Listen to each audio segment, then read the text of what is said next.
Un groupe de héros se dirige vers la sombre forêt pour une mission visant à libérer leur foyer. Ils manient tous des armes puissantes appelées Regalia, des armes qui leur confèrent un pouvoir bien supérieur à celui d'un humain ordinaire. Ils sont donc pleinement préparés à vaincre les bêtes obscures de la forêt. Cependant, dès leur arrivée, leur conducteur se fait projeter dans les abîmes par l'une des bêtes obscures. Les autres passent immédiatement à l'action, et leur chef, Stéphane, ordonne à tous de se mettre en formation alors qu'ils chargent droit vers le repère des bêtes obscures. L'utilisateur du cutlass commence à trancher tous les monstres sur son passage avec sa technique de tourbillon, et Stéphane utilise sa lame pour décapiter un serpent géant qu'il combattait. Cependant, même décapité, le serpent continue d'essayer de mordre Stéphane, mais à la dernière seconde, Alicia parvient à l'arrêter en lui transperçant l'œil avec son épée pour l'achever. Jusqu'ici, l'équipe s'en sort plutôt bien, et maintenant que tous les monstres faibles de la zone ont été éliminés, l'équipe s'aventure plus profondément dans la grotte pour traquer le seigneur des bêtes du Sud. Ils finissent par arriver au centre de la grotte et se retrouvent face à face avec Clévatès de la Claire de Lune, et vous savez que ça va mal tourner quand le monstre fait une entrée avec une aura qui se forme. Tout le monde peut sentir l'intensité qui émane de la bête, mais Stéphane est confiant que lui et son équipe peuvent surmonter n'importe quoi grâce au pouvoir de l'amitié. Peu importe, l'amitié ne les sauvera pas ici. Après avoir vu Clévatès peindre le mur avec le sang de Stéphane, je me demanderais si être un héros en vaut vraiment la peine. Mais le tank semble penser qu'il peut faire mieux, alors il saute en l'air pour l'attaquer, mais il est presque immédiatement décapité en plein vol. Les autres commencent enfin à réaliser qu'ils n'ont aucune chance dans un combat direct, mais il est trop tard pour battre en retraite ou se regrouper car Clévatès a commencé à les éliminer un par un avec sa queue. Les autres sont confus car ils ne comprennent pas comment Clévatès les atteint si rapidement, mais Alicia réalise que les attaques de queue proviennent de leurs ombres, alors elle dit à tout le monde de sauter pour créer une distance avec l'ombre. Grâce à sa réflexion rapide, elle parvient à parer l'attaque de la bête et à survivre, mais les autres n'ont pas cette chance. L'un des héros survivants enfonce sa lance dans le sol pour invoquer un golem de terre, mais, toi et le sol ici êtes sous le contrôle de Clévatès, alors le héros ne peut pas terminer son golem, et plusieurs pointes de queue émergent du sol et le découpent.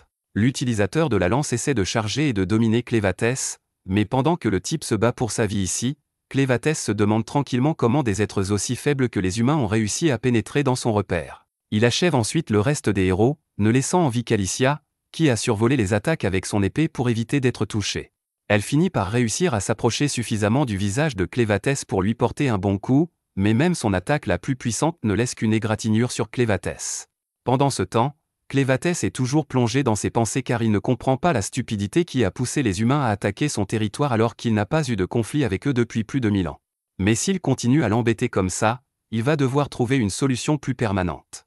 Mais d'abord, il doit s'occuper d'Alicia, alors il lui tranche les membres et la fait tomber vers sa perte. Peu après, Clévatès atterrit brutalement dans le royaume humain, et il est là avec la vengeance en tête. Il était parfaitement content de laisser le royaume humain tranquille tant qu'il s'occupait de leurs affaires, mais ils ont dû essayer de conquérir son territoire. D'après ce que les héros ont dit avant le combat, ils ont été envoyés par le roi de Eden, alors il va devoir avoir une conversation avec lui à ce sujet. Les archers du royaume sont alertés de la menace, alors ils arrivent et visent Clévatès, mais sans surprise, ces flèches ne lui font absolument aucun mal. Mais malgré la différence de puissance évidente, il continue à attaquer comme si ça allait faire quelque chose. Clévatès est là uniquement pour le roi, alors il allait initialement ignorer tous les autres humains, mais comme il l'attaque maintenant, il les massacre tous sur son chemin vers le château. Les gardes du château commencent à préparer le reste de leur défense et pointent leurs catapultes vers Clévatès, mais leurs armes n'ont toujours aucun effet sur lui, alors Clévatès déchire les murs du château avec facilité. À l'intérieur du château, l'un des gardes va avertir le roi de l'attaque de Clévatès, mais le roi a déjà entendu tous les bruits de fracas, alors il sait à peu près ce qui s'est passé. Les héros qu'il a envoyés ont dû échouer à tuer Clévatès parce que les armes de Eden n'étaient pas encore assez puissantes. Il réalise que Clévatès est très probablement là pour lui, alors il n'y a pas d'intérêt à fuir maintenant car Clévatès le traquerait de toute façon. Cependant, même s'il va finir par mourir, le roi veut sceller la forge pour que les flammes de Eden ne s'éteignent jamais. Pendant ce temps, Clévatès est à l'extérieur, et il se demande pourquoi les humains ici sont si pitoyables comparés aux héros qui l'ont attaqué. Au début, il a pensé que c'était peut-être une sorte d'entraînement spécial, mais après que les gardes du château lui aient tiré des boulets cachés, il réalise que leur force résidait dans leurs armes. En y repensant, même si ça n'a pas fait beaucoup de dégâts, l'épée qu'Alicia a utilisée pour trancher sa corne a en fait laissé une marque, ce qui n'aurait pas dû être possible. Même si les humains ne sont que des insectes pour lui, un insecte avec un dard peut toujours être dangereux, alors Clévatès prévoit de tirer cette affaire au clair. En même temps, dans les profondeurs du château, le roi va vérifier la forge de Eden. Mais soudain, les murs autour de lui commencent à trembler, Alors il réalise que Clévatès doit être proche et scelle précipitamment la forge. Quelques instants plus tard, Clévatès arrache le toit du château, et dès qu'il repère le roi, il l'interpelle. Le roi essaie de paraître impassible et dit à Clévatès qu'il n'a pas le droit de lui parler comme ça, mais Clévatès lui dit de surveiller son ton car s'il le voulait, il pourrait anéantir tous les humains en un instant, et pas seulement les gens de Éden, il pourrait aussi s'en prendre aux habitants des royaumes voisins. Il aurait pu tuer le roi maintenant, mais même s'il le faisait, un autre roi finirait par apparaître et perturber à nouveau le territoire de Clévatès, alors il donne une chance au roi de Éden de s'expliquer.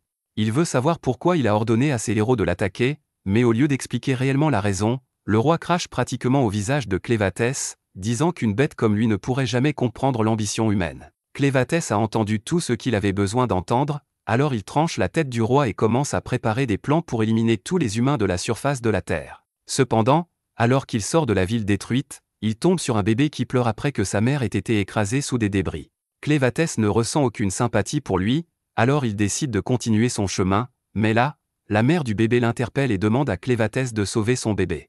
Clévatès est un peu stupéfait par la demande audacieuse de la mère, alors il lui rappelle que c'est lui qui a causé la ruine de ce royaume, et qu'il a même décidé d'exterminer tous les humains. Alors pourquoi voudrait-il sauver un enfant humain? La mère comprend son point de vue, mais quoi que les adultes aient pu faire pour mériter la colère de Clévatès, elle insiste sur le fait que le bébé n'a rien fait pour mériter un tel sort. Clévatès ne voit pas l'intérêt de discuter de l'innocence du bébé puisque tous les humains se valent pour lui, mais il est prêt à jouer le jeu, alors il demande à la mère si elle peut lui prouver la valeur du bébé.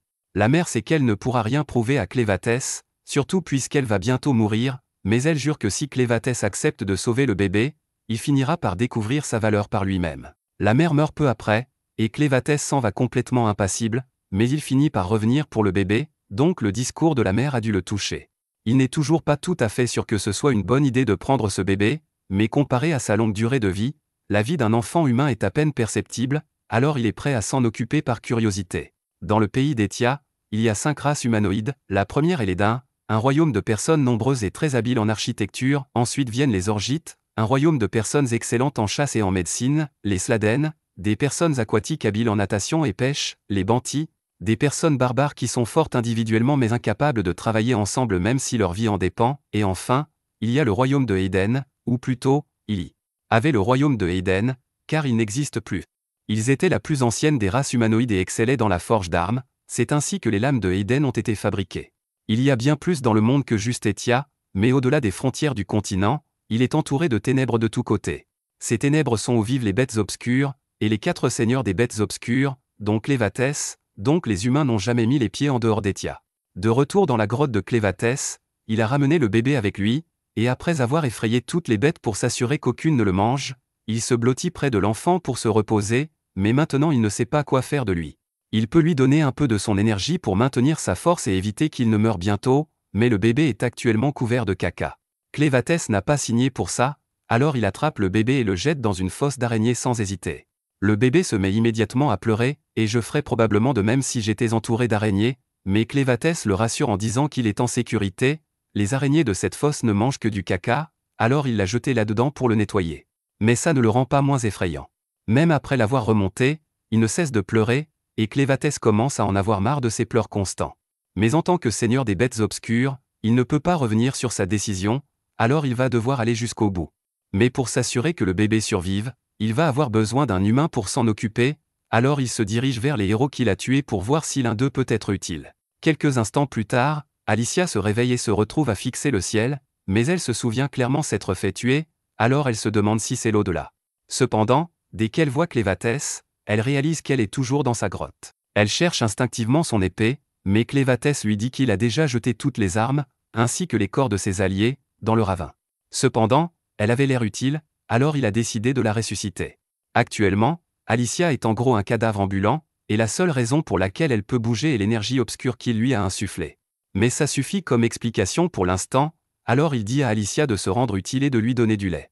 Il lui faut un moment pour réaliser ce que Clévatès vient de lui demander, mais il ne plaisante pas, et ce n'est pas une demande non plus, car il a vraiment besoin de ce lait, alors il utilise ses pouvoirs pour forcer Alicia à obéir. Cependant, après plusieurs minutes de succion, Clévatès finit par réaliser que ça ne marche pas. Alicia lui dit que ça ne marcherait évidemment pas parce qu'elle n'a jamais eu de bébé auparavant, et elle ne comprend pas pourquoi quelqu'un comme Clévatès voudrait garder un bébé en vie en premier lieu. Clévatès n'a pas l'intention de lui expliquer ses raisons, mais comme Alicia ne peut pas fournir de lait, il va devoir la rendre utile d'une autre manière. Le bébé ne mourra pas tant que Clévatès continue de lui donner de l'énergie, mais il sera perpétuellement affamé, alors il demande à Alicia s'il y a un autre moyen d'obtenir du lait. Alicia ne peut pas désobéir à l'ordre de Clévatès, alors elle lui dit qu'il devra engager une nourrice pour nourrir le bébé, mais pour ça, il devrait se rendre dans une ville humaine, et avec sa forme actuelle, il est sûr de causer la panique, alors il décide de prendre une forme humaine pour se fondre dans la foule. Il n'a pas beaucoup de références, alors il choisit de prendre la forme de la mère du bébé et dit qu'il s'appellera Crène, tandis que le bébé s'appellera Luna. Crène dit à Alicia de montrer le chemin vers le village le plus proche, mais avant ça, ils doivent s'arrêter pour qu'Alicia lave la couverture de Luna. Mais pendant qu'elle la lave, elle remarque que la couverture porte l'emblème royal de Eden. Pendant ce temps, dans ce qui reste de Eden, la nouvelle de ce qui s'est passé s'est répandue, alors un éclaireur a été envoyé pour inspecter les dégâts. Il n'arrive pas à croire qu'une seule bête obscure ait pu causer autant de destruction, mais c'est exactement pour ça qu'il pensait qu'attaquer l'un des seigneurs des bêtes était trop téméraire. Et le timing n'aurait pas pu être pire, car le jour de l'attaque était le jour où la princesse héritière était censée fuir le royaume avec son fils. De retour près de la rivière, Alicia affronte Crène et lui demande s'il savait que Luna était de la famille royale quand il a pris le bébé. Crène n'a aucune idée de ce dont elle parle, alors Alicia souligne que le tissu dans lequel Luna était enveloppée portait l'emblème royal, et seuls les membres de la famille royale peuvent l'utiliser. Maintenant que Crène y pense, la femme dont il a pris Luna était écrasée sous les décombres du château, alors il est logique que Luna soit un membre de la famille royale, mais ça ne change pas vraiment les plans de Crène. Alicia demande ce qu'il veut dire par décombres du château, alors Crène lui dit carrément qu'il a détruit Eden et tué le roi la nuit dernière. Alicia ne peut pas croire que Eden a vraiment été détruit, mais Crène lui rappelle que ce sont eux qui l'ont attaqué en premier. Crène ne pense pas que ce soit grave, mais Alicia dit que c'est très grave parce que si Crène a vraiment anéanti Eden, et que Luna doit être le dernier membre de la famille royale, ça veut dire que des tonnes de gens vont le poursuivre. Crène demande pourquoi, alors Alicia explique que seuls les membres de la famille royale de Eden peuvent utiliser les techniques de forge spéciales utilisées pour fabriquer les armes de Eden. Mais juste après avoir dit ça, elle réalise qu'elle a révélé trop d'informations. Crène n'avait pas beaucoup réfléchi à ce qu'il voulait faire avec Luna jusqu'à présent, mais s'il est vraiment si important, alors Crène ne verrait pas d'inconvénient à en faire le nouveau roi des humains. Comme ça, Crène pourrait tout contrôler dans l'ombre, et écraser les humains une fois pour toutes s'ils dépassent les bornes. Mais pour l'instant, ils doivent encore trouver du lait pour Luna, alors il dit à Alicia de se remettre en marche. Alicia ne sait toujours pas pourquoi Crène est si attachée à Luna, mais elle est certaine que s'il lui arrivait quelque chose, il tuerait probablement tous les humains du continent, alors Alicia doit le protéger à tout prix. Quelques heures plus tard, Alicia se réveille et se retrouve enchaînée à l'arrière d'une calèche. Crène est content de voir qu'elle est enfin réveillée, alors il l'informe calmement qu'ils ont été capturés il y a quelque temps, mais Crène n'a pas vraiment envie de faire quoi que ce soit à ce sujet puisque Luna dort en ce moment. Alicia, quant à elle, est très inquiète, surtout parce qu'elle ne comprend pas comment les soldats ont réussi à maîtriser Crène aussi facilement. Elle lui demande s'il est aussi faible qu'un humain ordinaire dans cette forme, mais Crène lui dit que ce n'est pas le cas. Il a toujours tous ses pouvoirs, mais c'est la première fois qu'il prend une forme humaine, alors il ne savait pas que le crâne humain était si fragile. Quoi qu'il en soit, il dit que maintenant qu'il est conscient de la fragilité de son corps, personne ne pourra plus le prendre par surprise. Alicia est contente de l'entendre, mais si Crène a déjà retrouvé toute sa force, elle demande pourquoi il ne les a pas déjà sortis de là. Crène lui dit qu'en ce moment, il joue le rôle d'un humain ordinaire, et tant qu'il n'aura pas fait de Luna un roi, il ne veut pas révéler sa véritable identité. De plus, une partie de la raison pour laquelle Crène fait tout cela est pour apprendre à connaître la nature humaine, alors il est intéressé de voir le côté plus sinistre de l'humanité. Sur ce point, il ne comprend pas vraiment ce qui se passe ici, alors il demande à Alicia de lui expliquer. Alicia dit à Crène qu'ils ont été attaqués par des bandits, les pires de la société, et d'après ce qu'elle voit, les bandits ont l'intention de vendre tous les survivants à un marchand d'esclaves. Crène demande à quel point ces bandits sont censés être forts, et pour des humains, Alicia dit qu'ils ne sont pas si forts. Ils n'hésiteront pas à recourir à des tours sales, alors ils sont vraiment difficiles à gérer.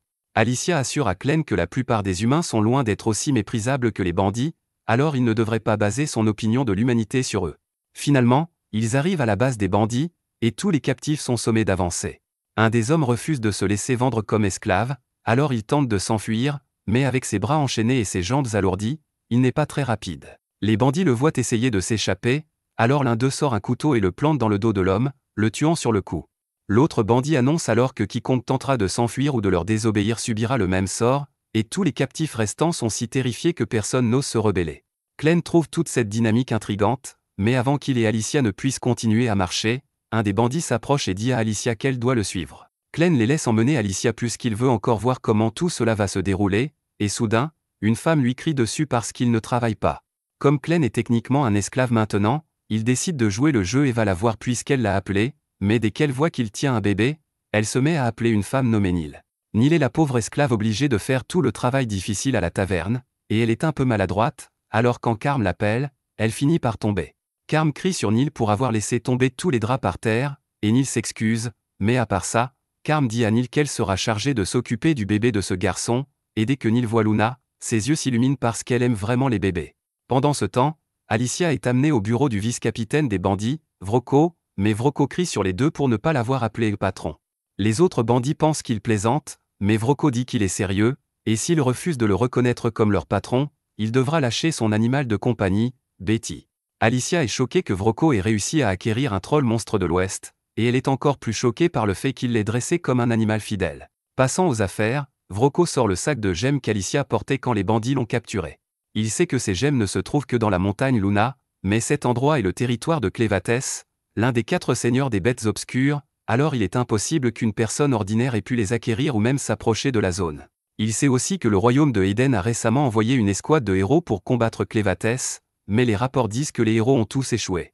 Vrocko sait aussi par hasard qu'un des héros était une femme qui ressemble beaucoup à Alicia. Il mentionne comment Clévatès a détruit le royaume de Eden après l'attaque ratée des héros, et ce fut une vraie tragédie pour tous ceux impliqués, mais pour le groupe de bandits Raven, c'était la meilleure nouvelle qu'ils pouvaient espérer. Vrocko sort alors une lame rouge, et Alicia est stupéfaite parce qu'elle ne peut pas croire que quelqu'un comme lui possède une épée monaïtrate. Vrocko se vante de comment les épées faites de ce métal donnent à l'utilisateur une force incroyable, mais il n'a jamais vraiment ressenti cette montée de pouvoir parce que celle qu'il a en main maintenant est une fausse, puisque seuls les membres de la famille royale peuvent fabriquer de vraies épées magiques. Il dit à Alicia que leur groupe de bandits vend 2 choses, des esclaves et de fausses épées magiques, puisque la plupart des gens sont trop stupides pour faire la différence.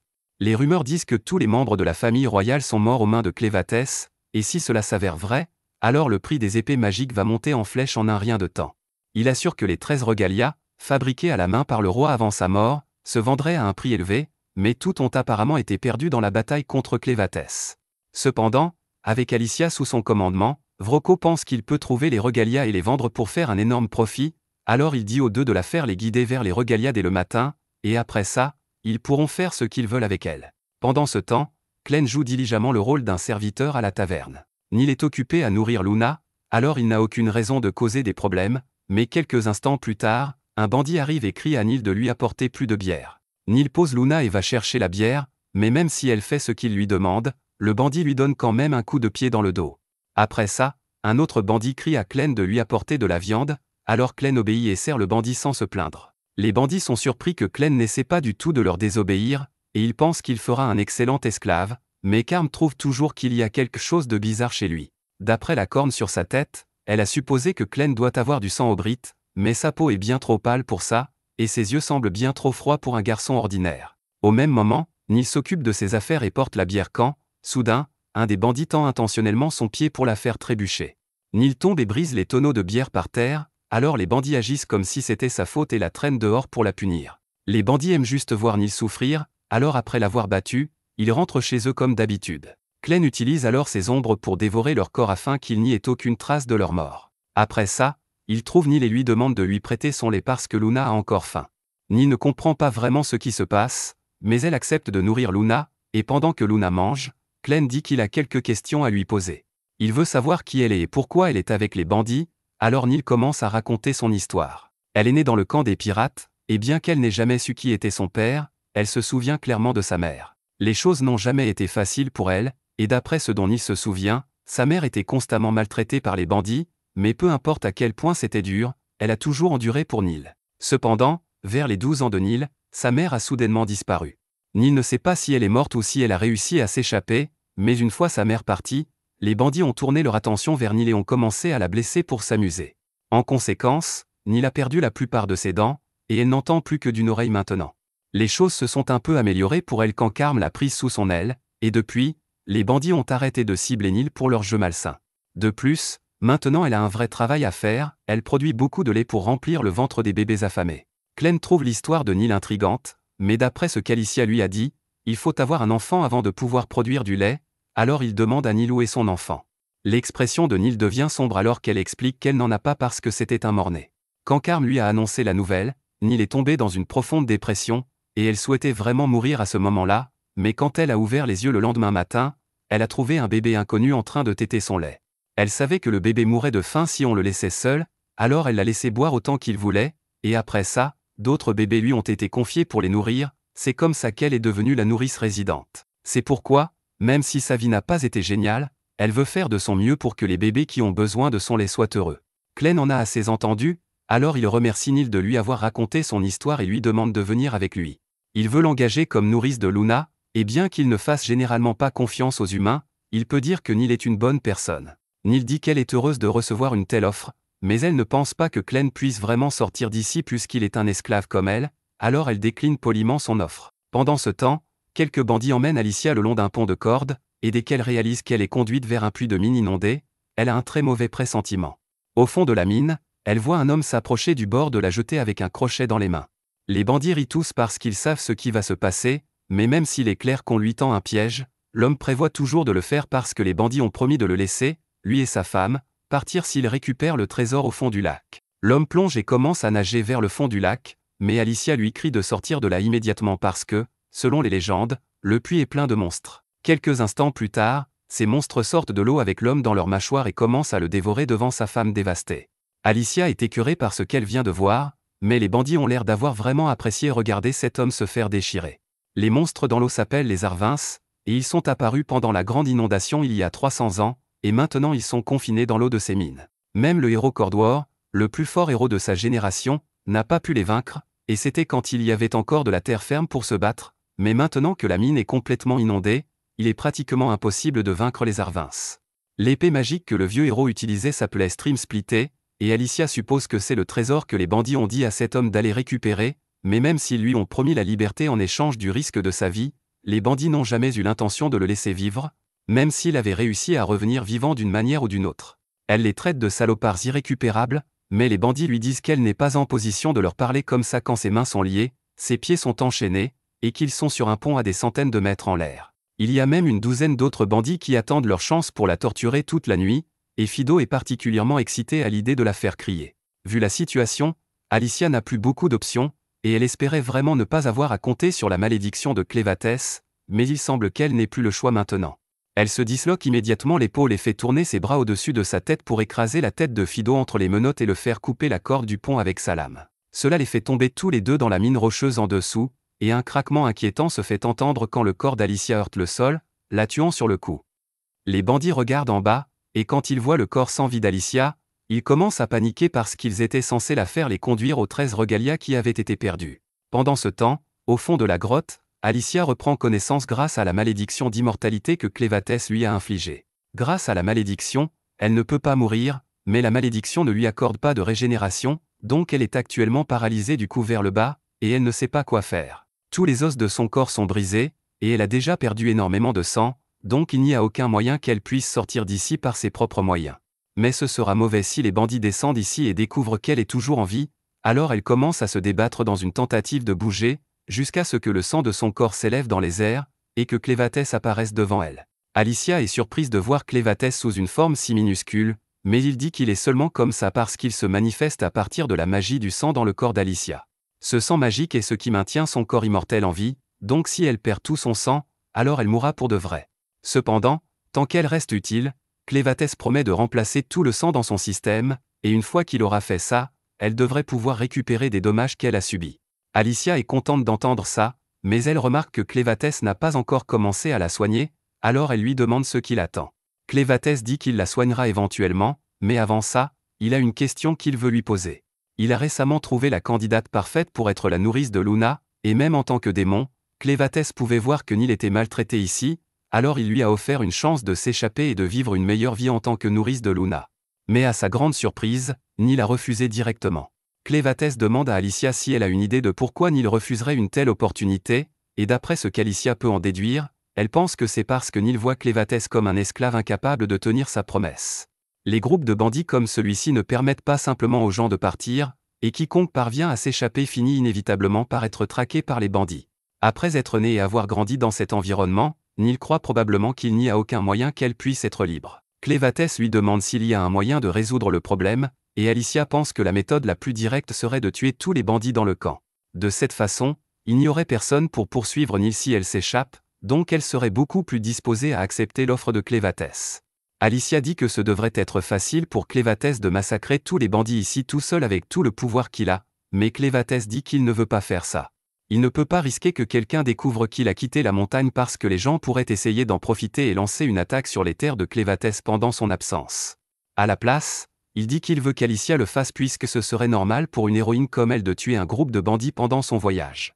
Alicia essaie de protester, mais Clévatès la coupe et dit qu'elle devrait juste le faire, juste avant de la remplir de sang pour régénérer son corps. Les bandits finissent par descendre au fond de la mine pour chercher le corps d'Alicia, mais quand ils la retrouvent finalement, ils sont horrifiés en voyant son corps se tordre et se plier de manière inhumaine. Chaque fois qu'un os se remet en place ou que les tissus se reconnectent, Alicia subit une douleur atroce, mais quand c'est enfin terminé, elle est de nouveau en parfaite santé. Les bandits n'ont aucune idée de comment elle a pu survivre à une telle chute, mais ils s'en moquent parce que tant qu'Alicia est encore en vie, ils peuvent la forcer à les conduire aux 13 Regalia. Ils savent qu'elle est une héroïne, donc ils doivent être prudents, mais ils supposent que ça devrait aller tant qu'ils l'attaquent en groupe. Cependant, un type décide de foncer en avant et de l'affronter seul, donc il frappe Alicia à l'épaule, mais après la douleur qu'elle vient de subir, ce n'est rien. Alicia attrape alors son bras et lui donne un coup de poing directement au visage avant de prendre son épée et son bandeau. Elle n'aime toujours pas le fait qu'on la force à se battre, mais ces bandits sont irrécupérables, donc elle doit les éliminer. Maintenant qu'Alicia s'occupe des bandits, tout ce que Clévatès a à faire est de trouver Neil et de la convaincre qu'elle peut vraiment s'échapper d'ici. Pendant ce temps, Neil retourne à la taverne, et Carm l'attendait parce qu'elle était inquiète. Elle déteste voir Neil se faire abuser et battre comme ça, mais elle ne peut rien faire pour arrêter les bandits. Neil apprécie beaucoup la gentillesse de Carm, mais il reste encore beaucoup de travail à faire, donc Carm lui demande de commencer à débarrasser les assiettes. Carm remarque que Neil est d'une humeur étrangement bonne pour quelqu'un qui vient de se faire battre, donc elle lui demande si quelque chose de bien s'est passé. Neil ne dirait pas exactement que c'est quelque chose de bien, mais elle admet que ça l'a rendue heureuse. Elle demande à Carm si elle sait à quoi ressemble l'extérieur, et Carm est un peu surprise parce que Neil n'a jamais posé une question comme ça avant. Carm lui demande pourquoi elle veut savoir, donc Neil explique qu'elle est née dans le camp, donc elle n'a jamais pu expérimenter ce que c'est que l'extérieur. Mais Carm, d'un autre côté, a été amenée ici, donc elle en connaît probablement un rayon. Carm admet qu'elle connaît le monde extérieur, mais elle n'a pas beaucoup de bons souvenirs parce que, comme la plupart des autres femmes qui ont été amenées ici, soit leurs maisons ont été détruites, soit elles n'ont jamais eu de maison pour commencer, donc ce n'est pas quelque chose dont elle parle souvent. Carm demande pourquoi Neil est soudainement devenue si curieuse à propos de l'extérieur, donc Neil explique que quelqu'un lui a demandé si elle voulait partir. Carm gifle violemment Neil pour avoir osé dire quelque chose comme ça à voix haute, surtout quand il y a encore des bandits dans la taverne. Les bandits ici les considèrent comme rien de plus que des esclaves qui peuvent être jetés quand elles ne sont plus utiles. C'est pourquoi elles ont dû se serrer les coudes et veiller les unes sur les autres, donc Neil ne peut pas dire des choses comme ça si elle veut survivre ici. Juste à ce moment, Vrocko arrive par hasard, et il a tout entendu, donc Carm est très nerveuse à propos de ce qu'il pourrait faire. Elle demande à Vrocko ce qu'il fait ici puisqu'il vient rarement à la taverne, mais il dit juste qu'il a entendu qu'un bébé était arrivé récemment, donc il voulait aller voir. Carm demande à Neil de dire à Vrocko où est le bébé, et la dernière fois que Neil a vérifié, Luna était dans les écuries, donc Vrocko dit qu'il ira voir par lui-même. Mais avant de partir, il demande à Neil de l'accompagner, et d'après la manière dont il a dit ça, Carm comprend immédiatement que ça ne présage rien de bon. Elle essaie d'arrêter Vrocko, mais elle n'a aucune autorité ici, donc elle ne peut pas faire grand-chose, et Neil est complètement inconsciente du sort qui l'attend. Une fois que Vrocko a emmené Neil, Carm frappe la table de colère parce que Neil était la seule qui pouvait s'occuper des bébés ici, mais Vrocko ne semble pas du tout s'en soucier. Elle essaie de se convaincre qu'elle n'aurait rien pu faire et que Neil l'a bien cherché en parlant de partir devant Vrocko, mais elle se sent toujours très mal à propos de ce qui va lui arriver. Juste à ce moment, Clem apparaît en tenant Luna, et Carm est d'abord surprise parce qu'elle ne l'a pas entendu entrer, mais ensuite elle réalise qu'il est probablement juste là parce qu'il veut nourrir Luna. Malheureusement, elle lui dit que Neil est parti et qu'elle ne reviendra probablement pas. Carm n'aime pas ça, mais c'est juste comme ça que les choses se passent ici. Clem ne comprend pas ce que Carm veut dire par là, donc il exige une explication, et un seul regard dans les yeux de Clem dit à Carm qu'il est très sérieux à propos de s'assurer que Neil va bien. Pendant ce temps, Vrocko conduit Neil dans un vieil escalier, et Neil est émerveillée parce que même si elle a passé toute sa vie dans ce camp, elle n'a jamais vu cet endroit avant. Vrocko explique que ça faisait partie d'une grande mine de minerais magiques, et les minerais magiques ont énormément d'utilisation. Par exemple, la lampe que Vrocko tient utilise des minerais magiques écrasés dans de l'huile d'insecte pour produire le feu, et avant que Vroko ne devienne un bandit, il passait beaucoup de temps à rechercher les applications des minerais magiques, particulièrement des moyens de mélanger les minerais magiques avec divers liquides pour créer des effets intéressants. Au fait, ignore juste ces crânes sur le sol parce que ce n'est pas un mauvais signe ou quoi que ce soit. Juste à ce moment, Vroko éteint les lumières, et Neil commence à paniquer parce que cet endroit est plongé dans le noir, donc elle ne peut rien voir ici. Elle supplie Vroko de rallumer les lumières, et Vroko accepte, mais une fois que Neil peut voir à nouveau, elle est horrifiée de découvrir le monstre de compagnie de Vroko derrière elle. Une partie des recherches de Vroko était de développer des mélanges qui lui permettraient de contrôler des démons comme Betty ici, ce qui est aussi la raison pour laquelle il a pu devenir le leader du camp de bandits. Et en tant que leader, il ne peut pas laisser quelqu'un comme Neil en vie après qu'elle ait exprimé un désir de s'échapper, donc il va la faire exécuter par Betty. Neil commence à paniquer une fois qu'elle réalise enfin ce qui se passe, donc elle s'enfuit frénétiquement, mais ensuite Vroko donne à Betty l'ordre de manger Neil, donc Betty commence à la poursuivre. Alors que Neil trébuche en essayant de s'échapper, elle repense à l'offre que Clem lui a faite, et elle regrette vraiment de ne pas l'avoir acceptée parce que les choses auraient pu être différentes si elle l'avait fait. Juste à ce moment, elle aperçoit Clem tenant Luna à l'autre bout du tunnel, et la dernière pensée qui lui traverse l'esprit est à quel point elle est désolée de ne plus pouvoir s'occuper de Luna.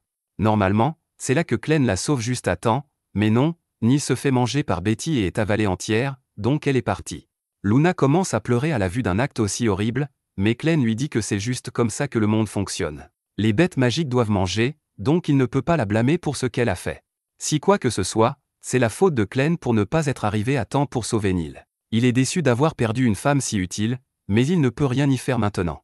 Clem tourne alors son attention vers Vroko, et il est confus parce qu'il n'y a aucun moyen qu'un troll fier de la forêt occidentale se soumette à un homme petit et aux dents de lapin comme lui. Vroko pense que Clem doit être fou de l'insulter dans cette situation, et il ne sait pas comment Clem est même arrivé ici en premier lieu, mais ce n'est pas comme si ça importait beaucoup. Il dit à Betty de manger Clem aussi, mais à sa surprise, Betty refuse de bouger. Il lève les yeux vers elle pour voir ce qui ne va pas, et il est choqué de découvrir que Betty a l'air absolument terrifiée. Il ne l'a jamais vue aussi effrayée, et pour une raison quelconque, elle refuse de s'approcher de Clem. Elle était si effrayée, en fait, qu'elle régurgite involontairement Neil, mais Neil est couverte d'acide gastrique et il lui manque un bras et une jambe, donc elle n'a pas l'air en bonne forme. Certes, elle est gravement défigurée, mais elle est toujours en vie, donc Clem utilise ses pouvoirs pour neutraliser l'acide gastrique, puis il pose Luna à côté de Neil pour qu'elle puisse la réconforter dans ses derniers moments. Clem utilise ensuite une de ses ombres pour emporter Luna et Neil pendant que Vroko ne regarde pas, et au moment où il se retourne pour faire face à Clem, Vroko est choqué de voir que les deux autres ont disparu. Il pense que Clem a dû le faire en utilisant une sorte de magie, mais Clem n'a aucune idée de ce qu'est la magie. Vroko pense que Clem feint l'ignorance parce que la magie est la seule explication à tout ce qu'il a fait jusqu'à présent. Pour faire simple, la magie est l'utilisation de pierres magiques et d'autres ingrédients pour créer des effets spéciaux.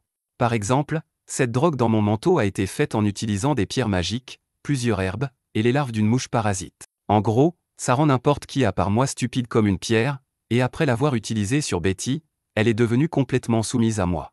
Vroko verse la drogue dans son feu pour créer une vapeur, et dès que Betty l'inspire, elle perd tout sens de la raison et attaque Clem dans une rage aveugle. Le corps de Clem est projeté comme une poupée de chiffon parce qu'il ne peut pas utiliser beaucoup de son pouvoir sous forme humaine, mais pendant qu'il vole dans les airs, tout ce à quoi il peut penser est à quel point il est furieux qu'Alicia ne lui ait rien dit à propos de la magie. Pendant ce temps, Alicia est toujours occupée à abattre les bandits, et elle en a déjà éliminé 8, mais il en reste encore beaucoup, et l'épée bon marché qu'elle a volée au premier type est déjà cassée. Si elle veut tous les tuer, alors elle va avoir besoin d'une meilleure arme, donc elle commence à courir droit vers la grotte inondée. Il reste environ 50 bandits, mais même avec son corps immortel, elle peut toujours se fatiguer, donc si elle manque d'énergie avant de tous les tuer, alors elle est fichue. Alicia finit par atteindre l'eau, mais les monstres l'attendent déjà à la surface, donc si elle saute maintenant, elle sait qu'elle va se faire manger. C'est pourquoi elle monte en haut de l'échafaudage à la place, pour piéger les bandits à la suivre. Et une fois qu'un grand nombre l'ont suivi en haut de l'échafaudage, elle coupe la corde qui le maintient et envoie la plupart d'entre eux chuter dans l'eau.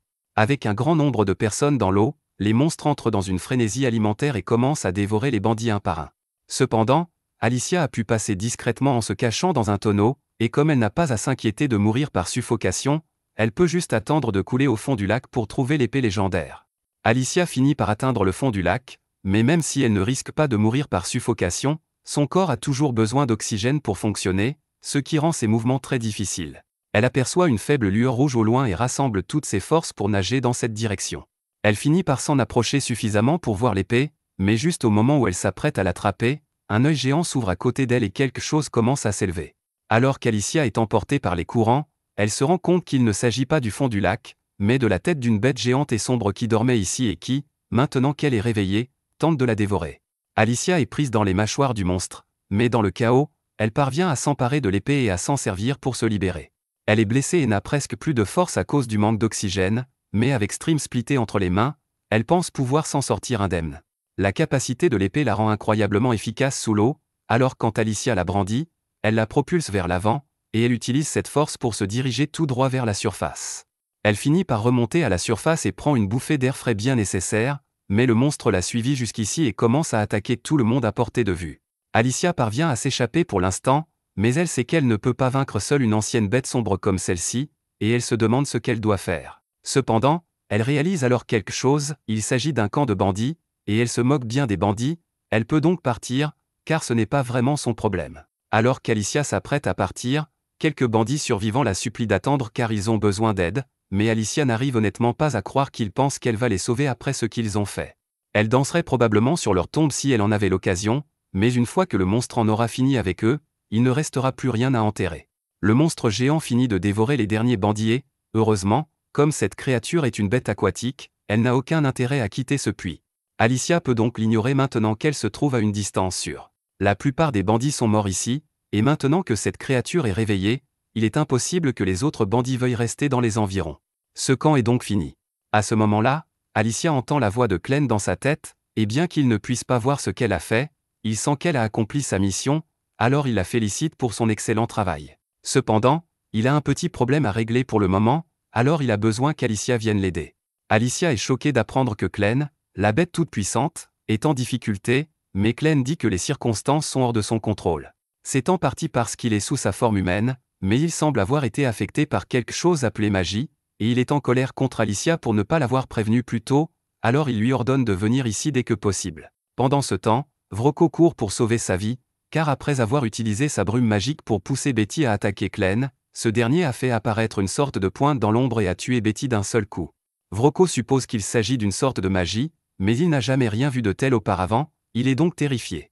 Cependant, alors qu'il s'enfuit, il trébuche sur le corps presque sans vie de Neil, et lorsqu'il voit Luna assise à côté d'elle, une idée malveillante commence à germer dans son esprit. De retour au centre de la grotte, Alicia arrive enfin, à bout de souffle car elle a dû courir aussi vite qu'elle le pouvait, et toute cette fumée ne l'aide vraiment pas. Clem remarque l'épée qu'elle tient et lui demande ce que c'est. Cependant, Alicia se met sur la défensive et lui dit qu'il ne peut pas la voir, qu'elle a dû risquer sa vie pour obtenir cette épée, et que c'est pratiquement la seule raison pour laquelle elle a réussi à survivre, donc il n'est pas question qu'elle l'abandonne maintenant.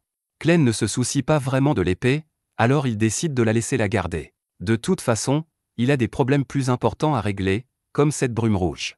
Elle ne semble pas affecter les animaux normaux ou les humains comme Alicia, mais elle est incroyablement efficace contre les bêtes sombres, et même si Clem est beaucoup plus fort que la moyenne des bêtes sombres, ses sens ont été émoussés par la brume, il ne peut donc plus rien sentir et ses oreilles bourdonnent constamment.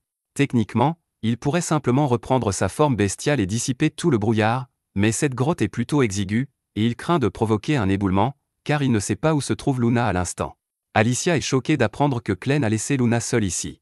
Il lui dit qu'elle devrait toujours être dans les parages, qu'il a demandé à Luna de rester aux côtés de Neil car elle est à l'article de la mort, ce qui, avec le recul, était vraiment stupide, mais qui semblait tout à fait logique sur le moment. À présent, il ne peut plus sentir ni entendre Luna à cause de la brume, alors il demande à Alicia de faire quelque chose. Alicia n'a aucune idée de ce que Clem attend d'elle, car même si elle connaît l'existence de la magie, c'est pratiquement une langue étrangère pour elle. Certains humains peuvent utiliser la magie et d'autres non, c'est comme ça. Toute magie nécessite des pierres d'arcanite pour fonctionner, et même si certains ont le don de puiser leur pouvoir et d'obtenir divers effets, pour des gens comme Alicia, l'arcanite n'est qu'une pierre inutile. Clem la traite d'inutile, mais comme Alicia ne peut pas utiliser la magie, ils vont devoir partir à la recherche de Luna dans la brume, mais il est tout à fait possible que Luna soit déjà morte, alors il ne se fait pas trop d'illusions. Alicia demande à Clem ce qu'il fera s'il découvre que Luna est vraiment morte, mais Clem répond que cela ne changera pas grand-chose pour lui. Il perdrait simplement le peu d'intérêt qu'il avait pour l'humanité, et si cela arrivait, Alicia sait que Clem ferait disparaître tous les humains de la surface de la Terre. Elle doit s'assurer qu'il sauve Luna pour empêcher cela, alors elle commence à chercher des indices, et après avoir fouillé un peu, elle remarque une traînée de sang sur le sol, alors elle demande à Clem s'il saignait quand il l'a vu pour la dernière fois. Clem le confirme, mais d'après ce dont il se souvient, Les blessures de Neil étaient si graves qu'elle n'aurait pas dû pouvoir bouger du tout, ce qui signifie que quelqu'un a dû la traîner, mais qu'il n'a pas pu aller très loin. Pendant ce temps, Neil est traîné sur le sol par Vrocko, non pas parce qu'il a besoin d'elle, mais parce qu'elle refuse de le lâcher tant qu'il n'a pas lâché Luna. Plus tôt, lorsque Vrocko a trouvé Luna, il ne s'intéressait à lui qu'en raison de son sang noble, mais lorsqu'il a essayé de s'approcher, Luna a senti les ondes négatives qui émanaient de lui et s'est mise à pleurer avec une telle énergie que la lanterne en arcanite que Vrocko tenait à exploser. Une telle réaction ne pouvait signifier qu'une chose, Luna avait un talent magique extraordinaire, ce qui a conduit Vrocko à réaliser qu'elle devait être une survivante de la famille royale de Eden. Maintenant qu'il sait qu'elle est membre de la famille royale, il a beaucoup de projets pour Luna, mais il a du mal à s'enfuir car Neil ne le lâche pas. Neil est si gravement blessée qu'elle est pratiquement déjà morte, mais elle sait que rien de bon ne sortira du fait que Vrocko est Luna, alors elle ne le laissera pas l'emmener. Vrocko en a assez, alors il sort son couteau et s'apprête à couper les poignets de Neil pour pouvoir s'enfuir, mais à ce moment-là, Alicia arrive et lui demande d'arrêter ce qu'il est en train de faire. Vrocko est choqué de la voir ici, car il est sûr d'avoir dit aux autres bandits de l'enfermer, mais à présent, ces types sont dans l'estomac des monstres du lac. Clem remarque Neil au sol et se rend compte qu'elle a dû utiliser toute son énergie pour empêcher Vrocko de s'échapper, il lui est donc redevable. Vrocko se rend compte qu'il a peu de chances de vaincre ces deux-là dans un combat, alors il menace de couper les doigts de Luna s'il s'approche davantage.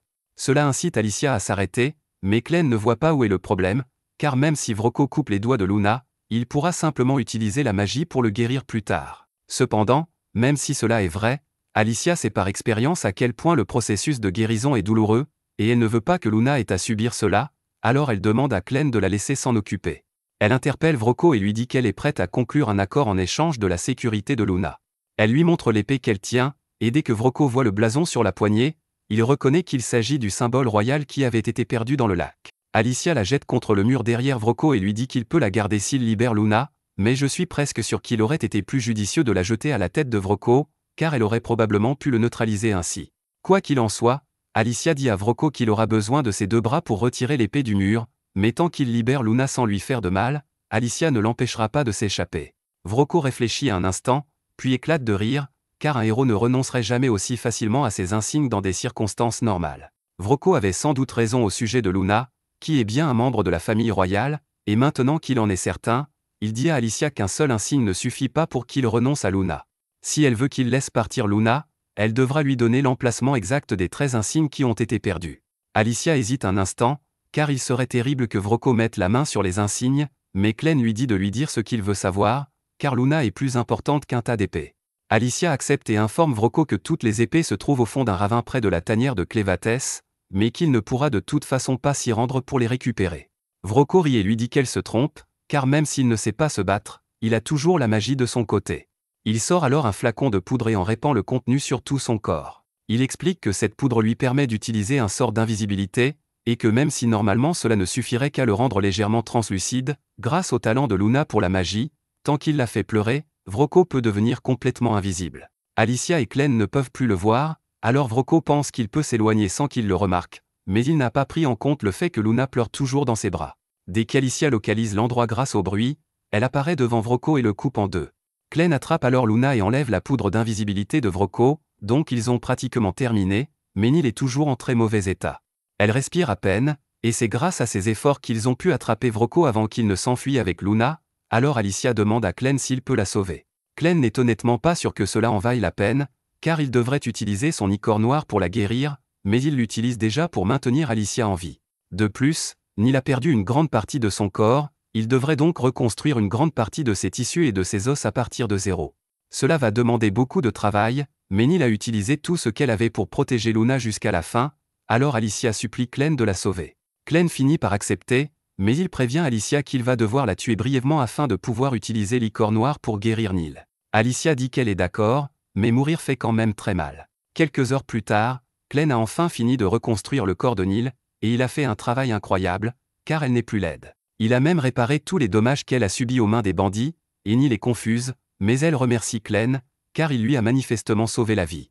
Cependant, Clem lui dit que si elle doit remercier quelqu'un, c'est Alicia, car c'est elle qui l'a convaincue de reconstruire le corps de Neil pour elle. Maintenant que Neil est de nouveau en vie, Clem lui fait la même proposition qu'auparavant, venir avec lui et devenir la nourrice de Luna. Cette fois-ci, Neil accepte avec joie. Le lendemain matin, Clem confisque l'épée d'Alicia, ce qui la dévaste, mais il lui explique que le fait de la porter attirerait trop l'attention sur eux, et qu'il va donc la garder dans son ombre jusqu'à ce qu'ils en aient besoin. Pendant ce temps, Neil a fini de préparer les affaires des bandits pour qu'ils puissent poursuivre leur voyage, et elle a même trouvé de jolis vêtements pour Luna. Alicia lui demande si elle porte déjà tout ce bagage toute seule, car cela semble très lourd, mais Neil répond que cela lui semble léger. En y réfléchissant, Alicia se souvient que Neil a perdu une grande partie de son corps lorsqu'elle a failli mourir hier, et que Glenn a donc dû remplacer ces parties par quelque chose qui l'a rendue plus forte, mais elle n'a aucune idée de ce qu'il a fait exactement. Neil s'approche d'Alicia et lui propose de porter son épée pour elle, car elle veut se rendre utile, mais Alicia lui répond qu'elle n'a plus son épée. Neil lui dit alors que si elle en a besoin, elle se souvient avoir entendu dire que Vrocko gardait plusieurs épées sympas dans son bureau. Alicia est ravie d'entendre cela et supplie Glenn de lui laisser au moins une épée ordinaire. Glenn sait qu'Alicia est pratiquement inutile au combat sans épée, alors il lui dit qu'elle peut aller en chercher une. Elle se précipite pour fouiller dans le bureau de Vrocko. Avec la mort de Vrocko et du reste des bandits, tous les esclaves se sont déjà enfuis, alors cet endroit est maintenant pratiquement vide. Glenn demande à Neil si cet endroit va lui manquer, mais elle n'y a vécu que de mauvaises expériences, elle est donc contente de partir. Elle regrette seulement de ne pas avoir pu dire au revoir à Carm avant leur départ. En l'entendant parler ainsi de Carm, Glenn se rend compte qu'il a peut-être commis une erreur plus tôt. Cependant, avant qu'il n'ait pu dire quoi que ce soit, Glenn est soudainement pris en embuscade par le haut. Pendant ce temps, Alicia enfonce la porte du bureau de Vrocko et commence à fouiller le bureau. Elle y trouve de l'argent, une armure en cuir et une épée de bonne qualité, elle est donc satisfaite et s'apprête à retourner voir Glenn, mais celui-ci traverse le mur et s'écrase sur le bureau. Il dit qu'il n'est toujours pas habitué à la facilité avec laquelle ce corps humain se fait malmener tout le temps, mais avant qu'il ne puisse expliquer ce qui s'est passé, Garth entre par le trou dans le mur, et au premier coup d'œil, Alicia peut voir qu'il est fort. Elle tire son épée pour se battre, mais l'instant d'après, Garth se jette sur elle avec un coup de pied si puissant que la pression de l'air lui laisse une coupure au visage. Il est impressionné par la rapidité avec laquelle Alicia a réagi pour esquiver son coup de pied, mais il pense qu'elle ne tiendra pas longtemps contre lui, alors il commence à la frapper coup de pied après coup de pied jusqu'à ce qu'elle perde l'équilibre. Garth recule alors d'un bond et libère un torrent de vent qui propulse Alicia à travers le toit. Alicia s'écrase à l'extérieur, et Garth est à nouveau impressionné qu'elle soit encore capable de se tenir debout, alors il lui propose un marché. Il ne s'intéresse qu'à Glenn, alors il lui dit que si elle est prête à poser son épée et à partir, il ne la combattra plus. Cependant, Alicia ne croit pas un mot de ce que dit Garth, car elle pense qu'il doit être l'un des bandits survivants. Elle aimerait vraiment avoir l'épée Stream splittée à ce moment-là, mais comme elle ne l'a pas, elle va devoir compter sur l'une des techniques qu'elle a apprises de Hayden. Elle chasse toutes les pensées inutiles de son esprit, et désormais, la seule chose qui occupe son esprit est de courir avec Garth, et ses mouvements sont désormais beaucoup plus précis. La soudaine accélération d'Alicia surprend Garth, mais juste au moment où son épée est sur le point de frapper, Glenn lui crie d'arrêter. Le corps d'Alicia obéit instinctivement à l'ordre de Glenn, mais elle n'a toujours que le meurtre en tête, alors Glenn doit la ramener à la raison. Une fois qu'Alicia est revenue à la normale, Glenn lui explique qu'il s'agit d'un énorme malentendu et qu'il n'y a donc aucune raison de se battre contre Garth. De plus, s'il n'avait pas arrêté Alicia à ce moment-là, Garth l'aurait tué d'un coup de pied avant qu'elle ne puisse le frapper. Garth est une personne raisonnable, il demande donc à Glenn d'expliquer ce qu'il entendait exactement par « c'est un malentendu ». Quoi qu'il en soit, Neil, là-bas, ressemble étrangement à un troll occidental, et Garth avait été informé qu'un troll était contrôlé dans ce camp avant de venir ici. Il a déjà vu les cavernes sous le camp et a trouvé le cadavre du troll, mais plusieurs parties du corps manquaient, comme si quelqu'un les avait retirées intentionnellement. L'hypothèse de Garth est que Glenn est le chef de ce camp et qu'il a tué le troll pour s'amuser, mais c'est loin d'être la vérité. Glenn demande à Neil d'emmener Luna et d'attendre devant le portail principal, car il a quelque chose à discuter avec Garth. Une fois qu'elle est partie, il révèle à Alicia que Garth est en réalité une bête noire déguisée. Alicia est choquée d'apprendre cela, car elle ignorait qu'il existait d'autres bêtes noires capables de se transformer en humains, mais Glenn lui explique que Garth est simplement sous l'effet d'une puissante illusion. À la connaissance de Glenn, il n'y a qu'un seul être capable d'utiliser une magie d'illusion aussi puissante, et ce n'est autre que le seigneur des bêtes noires de l'Ouest, Zaffier. D'ailleurs, Glenn ne s'entend pas avec Zaffier, il préfère donc éviter de le rencontrer. Garth est choqué que Glenn ait pu découvrir autant de choses à son sujet après une rencontre aussi brève, alors il demande à Glenn de lui dire qui il est vraiment. Glenn ne veut pas révéler sa véritable identité, alors il ment et dit qu'il est un serviteur du seigneur des bêtes sombres Clévatès. Garth le croit, alors il dissipe le sortilège d'illusion et révèle qu'il est un monstre ailé au service de Zaffier. Maintenant qu'il a révélé son identité, il demande à Glenn de lui montrer la preuve qu'il est également une bête noire, alors Glenn révèle l'une de ses vrilles d'ombre pour le convaincre. Cela suffit à Garth, qui propose une trêve, mais Alicia est paniquée, car c'est beaucoup d'informations à assimiler d'un coup. Tout d'abord, Elle ignorait qu'il existait d'autres bêtes capables de se déguiser en humains et de parler naturellement la langue humaine comme Clévatès. Si tel est le cas, alors pourquoi les héros se sont-ils battus contre Clévatès au départ? Clène remarque le malaise sur le visage d'Alicia, alors il lui dit d'arrêter d'être aussi paranoïaque, car il n'y a pas beaucoup de bêtes sombres capables de se déguiser en humains, et à part Zaffier, personne d'autre ne se donnerait la peine de s'impliquer avec les humains sans une bonne raison. Cela dit, Garth veut savoir pourquoi Clène s'associe volontairement à une femme humaine. Clène explique qu'Alicia est une humaine qui a été transformée en servante, et qu'elle est désormais obligée d'obéir à ses ordres quoi qu'il arrive. Il la garde à ses côtés pour qu'elle lui serve de guide pendant qu'il apprend à connaître le monde des humains. C'est la même chose avec Neil et Luna, mais il n'a pas l'intention d'en dire plus à Garth. Garth comprend, il ne posera donc plus de questions, mais il tient à préciser que si Clène interfère avec sa mission, il devra le tuer, et Clène lui répond qu'il est libre d'essayer, mais que le tuer ne sera pas facile. Quoi qu'il en soit, comme Clène a répondu à l'une des questions de Garth, celui-ci dit qu'il a maintenant quelque chose à lui demander. Plus tôt, Garth a mentionné que Zaffier envisageait d'exterminer toute l'humanité, mais il trouve cela étrange car, d'après ses souvenirs, Zaffier a toujours aimé observer les humains. Les Orgites de l'Ouest le vénèrent même comme un dieu, alors pourquoi voudrait-il soudainement exterminer tous les humains? Garth accepte d'expliquer ce qui s'est passé et leur raconte qu'il y a 3 jours, il a remarqué que quelques-unes des bêtes sombres de l'Ouest avaient perdu leurs petits. En soi, cela n'aurait rien d'étrange, mais il a également trouvé une fiole à proximité, ce qui l'a amené à penser que les humains devaient être impliqués d'une manière ou d'une autre. Il se rendit chez Zaffier et l'informa de l'incident ainsi que de 9 autres incidents similaires qu'il avait découverts. Zaffier admit que les humains devaient être derrière tout cela, mais elle était un peu surprise qu'il fasse une chose pareille alors qu'elle les avait si bien traités. Elle demanda à Garth d'aller enquêter et, s'il s'avérait que les humains kidnappaient les enfants des bêtes noires de la forêt, elle les exterminerait tous. Clène réfléchit un instant et se rend compte qu'il pourrait y avoir un lien entre les enlèvements des bêtes noires et les bandits. La nuit dernière, alors qu'il interrogeait Carm, elle lui a dit que tous les enfants nés dans ce camp finissaient par être vendus à un groupe d'hommes mystérieux en raison de leur talent, et que c'était ce que Vrocko avait prévu de faire à Luna également. Clène suppose que les enlèvements de bêtes noires et la vente d'enfants humains doivent être liés d'une manière ou d'une autre et dit qu'il a été question d'un certain talent. Il pense que la magie doit jouer un rôle dans tout cela. Lorsqu'Alicia entend Clène mentionner la magie, son expression s'assombrit, alors il lui demande si elle en sait quelque chose.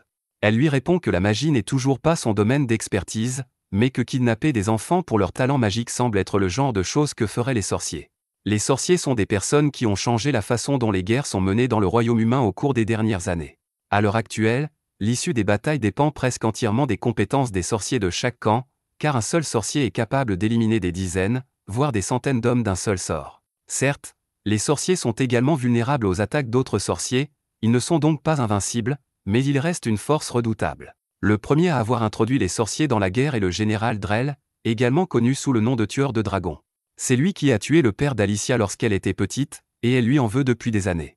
C'est une histoire intéressante, mais Clène ne comprend pas pourquoi Alicia a perdu son temps à le poursuivre au lieu de s'en prendre à l'homme qui a tué son père, car Clévatès n'a jamais rien fait aux humains avant qu'ils ne l'attaquent. Mais Alicia répond que c'était la dernière volonté de son père, et qu'elle a donc dû mettre ses sentiments de côté et mener à bien sa mission pour avancer à travers le territoire de Clévatès. Pendant ce temps, ailleurs dans le royaume humain, l'armée du général Drell se dirige vers le sud, et il dispose de 50 000 hommes, car il prévoit de s'emparer des ruines de Hayden et de les revendiquer pour lui-même. Ce qui reste de l'armée de Hayden tente de l'arrêter, mais elle ne dispose que de 6 000 hommes au maximum et pratiquement aucun sorcier, il lui est donc impossible de le repousser. Miguel demande si les renforts vont bientôt arriver, mais dans l'état actuel des choses, il faudra au moins 3 jours pour que les renforts arrivent, ils sont donc livrés à eux-mêmes. Cependant, le commandant a un plan pour leur donner une chance de se battre, alors il dit à Miguel que s'ils parviennent à entrer dans la forteresse de Higat et à la fermer derrière eux, ils pourraient être en mesure de tenir tête à l'armée de Drell, même avec un nombre inférieur. Cependant, cela nécessiterait la coopération des soldats à l'intérieur de la forteresse, et bien qu'il leur ait déjà envoyé une lettre expliquant la situation, il n'a pas encore reçu de réponse, il suppose donc que la situation dans la forteresse doit également être chaotique. Le commandant et Miguel n'ont pas encore confirmé si les rumeurs selon lesquelles Clévatès aurait détruit Hayden sont vraies ou non, mais si Bolat était prêt à envoyer le général Drell pour la conquérir, il doit supposer que Hayden est vraiment tombé. S'il devait émettre une hypothèse, il dirait que Drell est à la recherche de la forge de Hayden, car sans elle, il serait impossible de fabriquer des armes magiques. Miguel reconnaît qu'il serait grave que les Bolat mettent la main dessus et fabriquent des armes magiques pour eux-mêmes, mais le problème est bien plus grave que cela. La forge royale de Hayden est l'un des plus anciens objets magiques existants, donc si les Bolat, obsédés par la magie, venaient à s'en emparer, qui sait quel secret ils pourraient découvrir?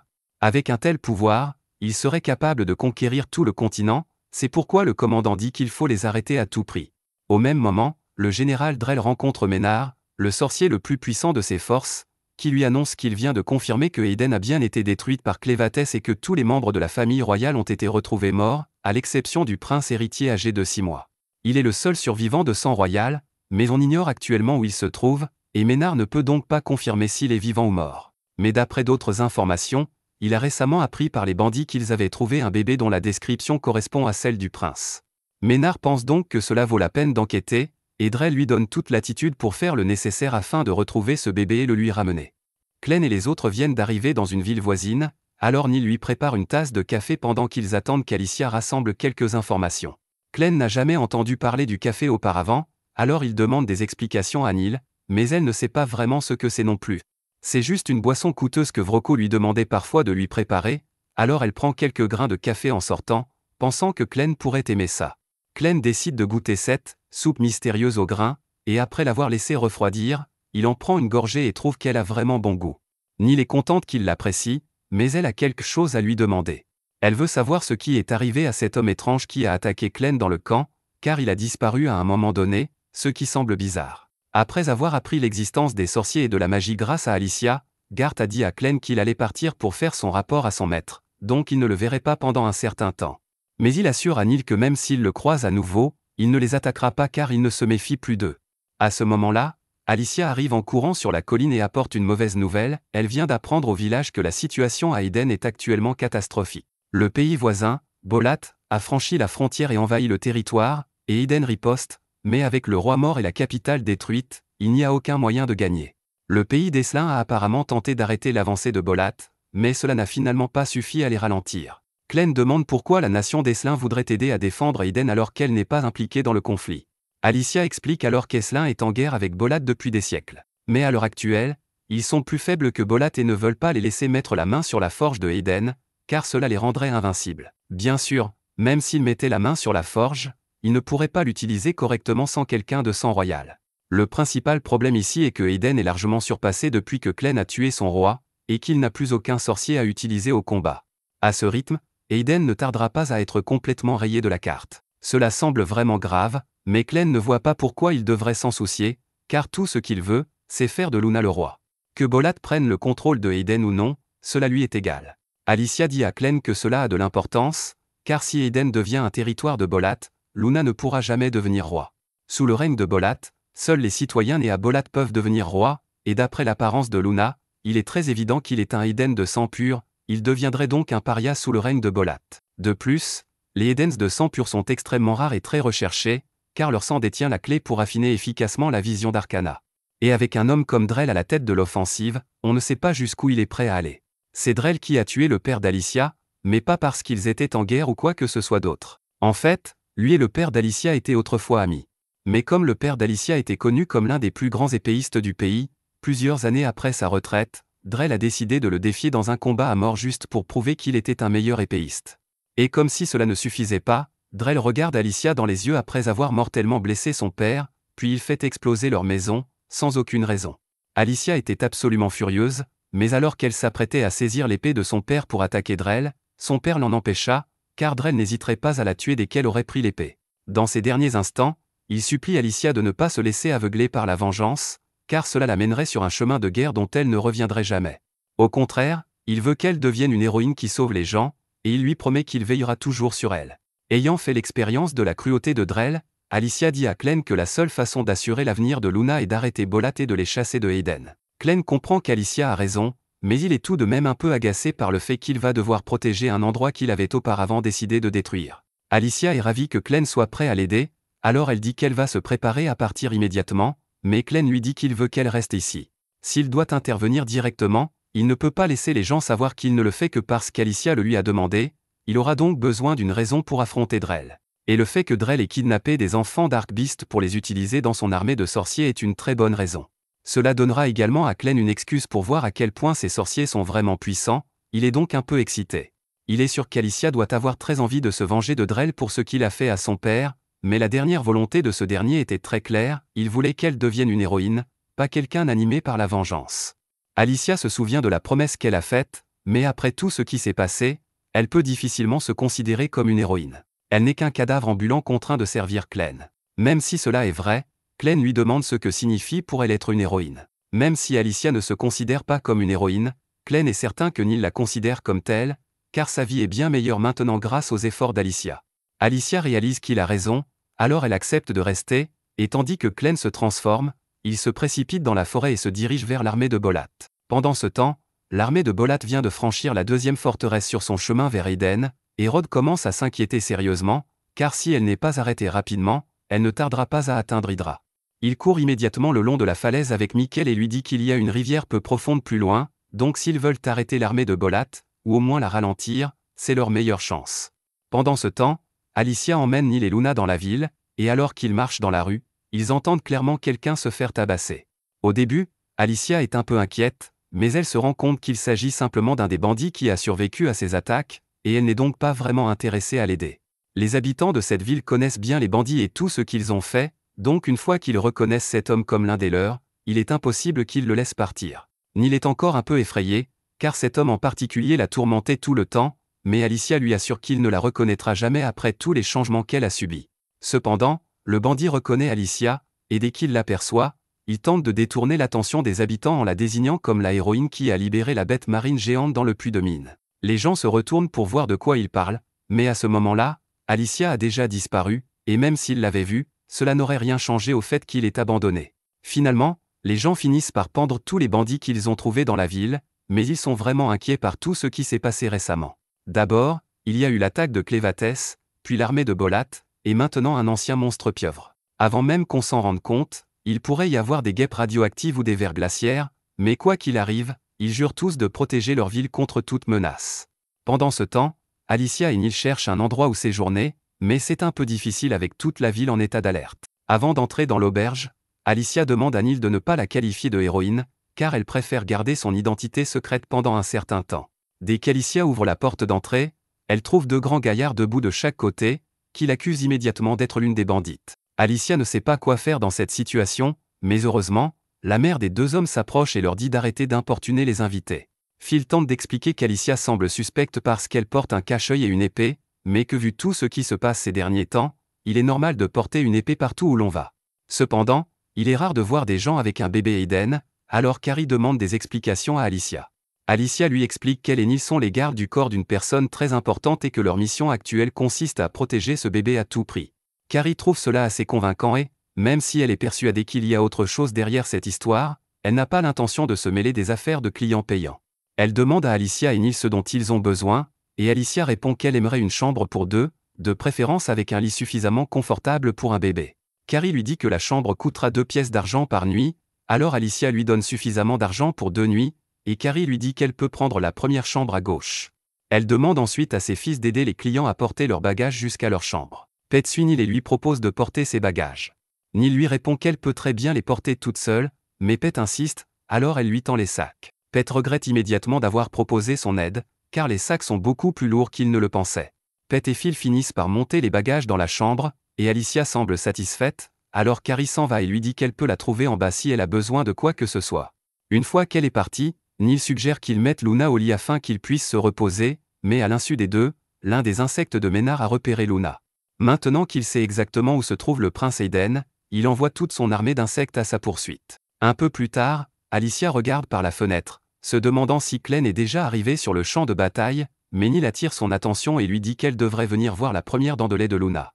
Quelques minutes plus tard, Carrie frappe à la porte pour informer Alicia et Neil que le repas est prêt, mais elle se rend compte que Luna dort encore, alors elle dit à Alicia qu'elle peut venir le chercher et le ramener dans sa chambre. Alicia suit Carrie en bas, et Carrie lui montre le repas au bout de la table. Alicia s'y rend pour le prendre, mais en chemin, elle entend tous les clients du bar dire que tout ce désordre est la faute des héros.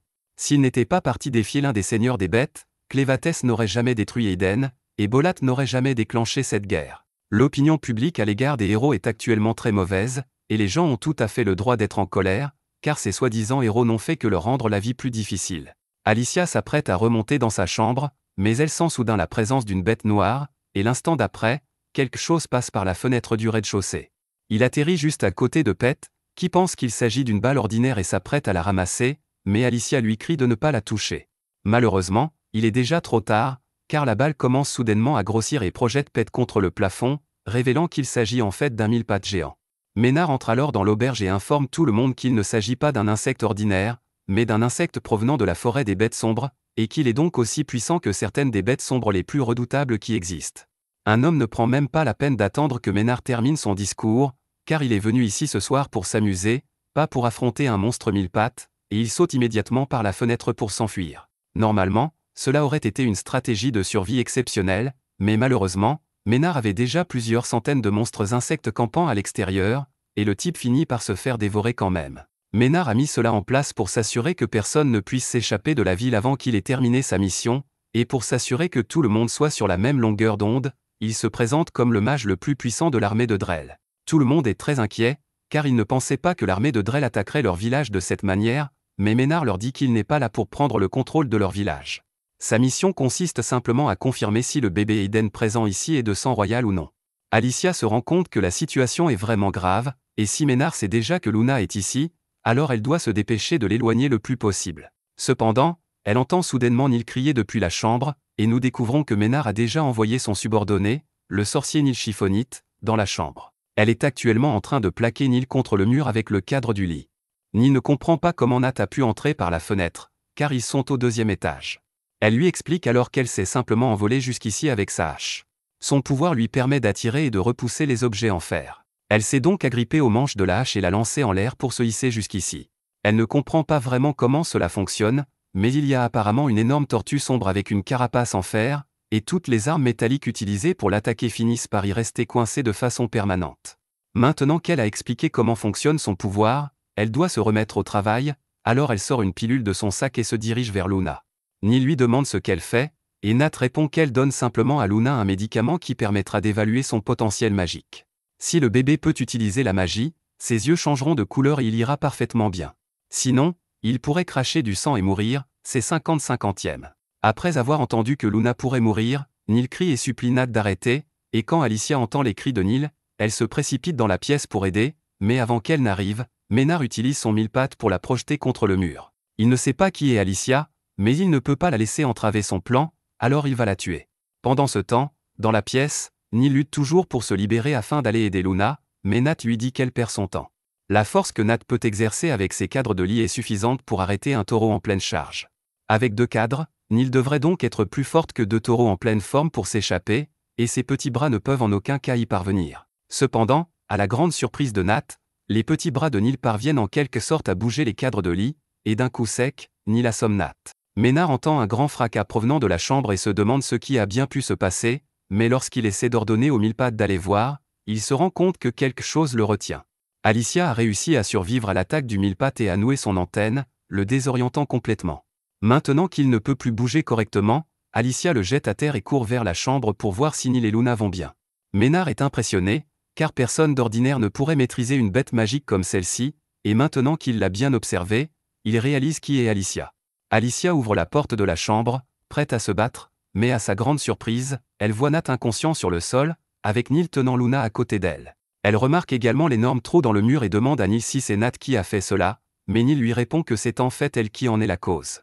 Elle ne l'avait pas fait exprès, mais lorsqu'elle a poussé le cadre du lit pour se libérer, celui-ci a fini par heurter Nat et traverser le mur. Alicia ne comprend pas comment une telle chose est possible, mais elle n'a pas le temps de se poser la question pour l'instant, car ils doivent sortir d'ici. Elle attrape son épée et dit à Neil de rester près d'elle, car ils vont sauter par la fenêtre. Une fois qu'ils ont sauté, Alicia utilise ses talents d'épéiste pour trancher tous les insectes dans les airs afin qu'ils puissent commencer à courir, et lorsque Nat reprend conscience, il est déjà trop tard pour qu'elle les arrête. Elle aimerait se lancer à leur poursuite, mais les insectes dans les airs ne font pas de distinction, elle serait donc tuée dès qu'elle mettrait le pied dehors sans l'aide de Ménard. Peu de temps après, Alicia et Neil parviennent à sortir de la ville, et les insectes cessent soudainement de les poursuivre, car Ménard leur a seulement ordonné d'encercler la ville. Avec un peu de chance, ils pourraient traverser la forêt avant l'aube, mais les choses ne sont jamais aussi simples. Ils finissent par se heurter à un 2e mur d'insectes dans la forêt, et ceux-ci sont beaucoup plus nombreux, si bien qu'Alicia ne pourra pas se frayer un chemin à travers eux comme auparavant. Neil demande ce qu'ils doivent faire, et Alicia n'en est pas tout à fait sûre, mais pour l'instant, ils doivent trouver un endroit où se cacher. De retour à l'auberge, Nat redescend et annonce à Ménard que les femmes se sont enfuies. Ménard lui demande si elle a au moins réussi à tester les aptitudes magiques du bébé, mais elle n'en a pas eu l'occasion, car Neil l'a assommé avec le cadre du lit. Ménard se rend compte qu'ils ont gravement sous-estimé ces deux-là, mais toute cette affaire lui a permis de confirmer certains détails. Tout d'abord, la femme blonde était la héroïne, Alicia Glanfal, et Ménard en est certain car il était présent lorsque Drell a tué son père. Il est impossible qu'une héroïne voyage avec un bébé ordinaire, ce qui confirme que Luna est bien le prince Aiden qu'il recherchait. Il est impatient de torturer une héroïne lorsqu'il mettra la main sur elle, et Nat le regarde en se demandant pourquoi elle doit passer du temps avec ce fou. Une fois que Ménard a fini de rire comme un maniaque, il dit à Nat qu'ils doivent rassembler tous les habitants et les amener sur la place principale. Une fois que tout le monde est dehors, le chef de la ville demande à Ménard pourquoi il les a amenés ici, car s'il pense que quelques insectes suffiront à les faire se soumettre, il se trompe lourdement. Ménard est étonné de voir à quel point les gens ici sont audacieux, mais il veut clarifier certaines choses dès le départ. Tout d'abord, il dit que lui et l'armée de Bolat ne seraient même pas là si le roi de Eden n'avait pas pris ce pari idiot et attaqué Clévatès. Maintenant que la capitale a été détruite, il est possible que Clévatès revienne pour prendre le contrôle du territoire, c'est pourquoi l'armée de Bolat intervient gentiment pour les protéger.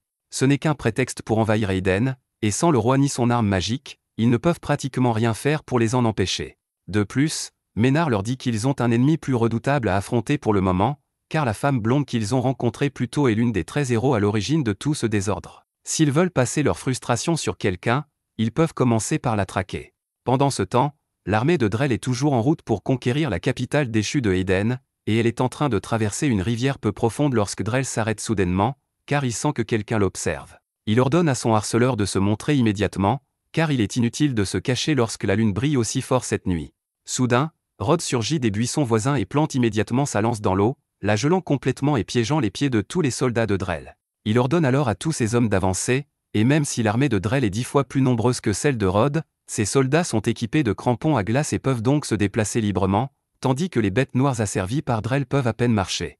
Mickle mène les soldats au combat et dit à tout le monde de viser d'abord les sorciers de Drell afin qu'ils ne puissent pas se libérer. Drell connaît bien les capacités de la lance de givre, mais même à pleine puissance, elle n'aurait pas dû pouvoir geler toute la rivière d'un seul coup. Il suppose que Rod a dû poster des sorciers plus en amont pour refroidir l'eau juste en dessous du point de congélation afin que la lance de givre puisse faire le reste, et il admet qu'il est impressionné par la stratégie bien pensée de Rod. Rod semble avoir véritablement maîtrisé la lance de givre, et s'il bat Drell ici, il peut mettre fin à toute cette guerre, mais Drell lui dit que ce ne sera pas si facile. Rod charge Drell avec sa lance, mais Drell riposte avec un puissant coup de revers, projetant Rod plusieurs mètres en arrière. Rod reste déterminé et utilise sa lance pour lancer une attaque de magie de glace sur Drell, mais Drell réagit à temps pour l'esquiver et saute de son cheval, le laissant figé sur place. Rod et Drell commencent alors à se battre, et une fois de plus, Drell est impressionné par les capacités de Rod, car si un Regalia peut vous conférer des pouvoirs, il faut une réelle force pour exploiter tout son potentiel comme cela. Cependant, il ne pense toujours pas que cela suffira à briser les chaînes du monde. Il libère alors son pouvoir et utilise son épée pour invoquer une griffe de dragon dans les airs. Rod est absolument stupéfait, car les insignes royaux ne sont pas censés pouvoir invoquer des objets physiques, mais cette griffe de dragon était bien réelle, car elle a envoyé Rod voler à travers la rivière. Mickle et le reste des soldats remarquent que Rod est en difficulté, alors ils font tous demi-tour pour aller le soutenir. Pendant ce temps, Drell explique qu'en fusionnant son épée avec la magie, celle-ci est devenue bien plus puissante qu'une épée normale. À ce moment-là, Drell remarque que certains des hommes de Rod se dirigent vers lui, alors il se retourne immédiatement et les anéantit avec sa griffe de dragon, ainsi que tous ses propres hommes. Rod n'arrive pas à croire que Drell puisse tuer ses propres soldats avec autant de cruauté, mais Drell estime que quiconque est assez faible pour mourir d'une telle attaque ne mérite pas de voir le monde au-delà de ses frontières. Rod ne comprend pas de quoi parle Drell, car celui-ci évoque depuis un moment les frontières et les chaînes. Drell lui explique alors que son objectif est de détruire la légende des héros. C'est cette légende qui les a poussés à défier des adversaires invincibles avec des méthodes qui rendent la victoire presque impossible. Les choses sont ainsi depuis des milliers d'années, et personne n'a jamais songé à remettre cela en question, si bien que la tradition est restée inchangée, mais tout cela va prendre fin ici. Drell dit à Rod qu'il ne va pas le tuer car il était un adversaire digne de ce nom, et qu'il devrait savoir maintenant qu'il n'a aucune chance de gagner ce combat. Rod essaie de se relever, mais il n'a plus aucune force dans le corps, il est donc contraint de regarder Drell poursuivre sa conquête. Cependant, un instant plus tard, Clévatès atterrit sur le champ de bataille, et tout le monde le regarde avec terreur en réalisant que le seigneur des bêtes sombres du Sud est là. Clévatès voit que Drell est le responsable ici, alors il lui dit qu'il a une question à lui poser, quelqu'un a kidnappé des enfants humains et des enfants bêtes sombres, et d'après ce qu'il a entendu, cela a quelque chose à voir avec la magie que Drell utilise. Il veut donc savoir si Drell est vraiment derrière tout cela. Drell lui demande si un seigneur des bêtes devrait vraiment venir jusqu'ici juste pour poser une question alors qu'il a probablement des choses plus importantes à faire, mais Clévatès lui répond que c'est simplement l'un de ses devoirs en tant que seigneur. Si quelqu'un profane ses terres ou son peuple, la loi du pays exige qu'il le tue de ses propres griffes en guise de représailles. Drell demande ce qui donne à Clévatès le droit de déterminer la loi du pays, mais Clévatès commence à s'agacer du fait que Drell parle autant, alors il le poignarde dans l'estomac. Il dit à Drell que cela aurait pu être évité s'il avait simplement répondu à cette fichue question, mais malgré le trou dans sa poitrine, Drell ne semble pas du tout déconcerté. Il dit qu'il savait déjà que Clévatès allait venir le tuer, et qu'il savait qu'il n'avait aucune chance de gagner dans un combat frontal, alors il s'était préparé à l'avance. Un troisième œil s'ouvre sur le front de Drell alors qu'il se prépare à utiliser son sort ultime, Dark Écrat Prison. Cela prend Clévatès au dépourvu, car il ne savait pas qu'il était possible pour les humains d'utiliser l'écrat sombre. L'instant d'après, le corps de Drell explose, couvrant Clévatès de son sang. Une fois tout cela terminé, il ne reste plus que l'épée de Drell et une sphère géante de ce qui était autrefois Drell entourant Clévatès. Cependant, si vous pensiez que Drell était mort, vous vous trompez, car avant de se faire exploser, il a transféré sa conscience dans son épée. Il n'a donc plus de corps humain et est désormais un être entièrement composé de la magie de son épée. Il a pris beaucoup de risques en sacrifiant son corps pour cette prison d'écrat noir, et il est convaincu que même quelqu'un d'aussi puissant que Clévatès ne pourra pas s'en échapper facilement. Clévatès semble avoir été rendu inconscient par la prison, il reste donc immobile à l'intérieur, et Drell prévoit de le laisser là jusqu'à ce qu'il finisse par mourir de faim ou de vieillesse. Rod regarde avec étonnement et effroi, car il n'arrive pas à croire que Drell ait vraiment réussi à vaincre Clévatès aussi rapidement alors que les 13 héros avaient échoué. Si Drell est capable d'un tel exploit, alors Aiden n'a aucune chance contre sa puissance.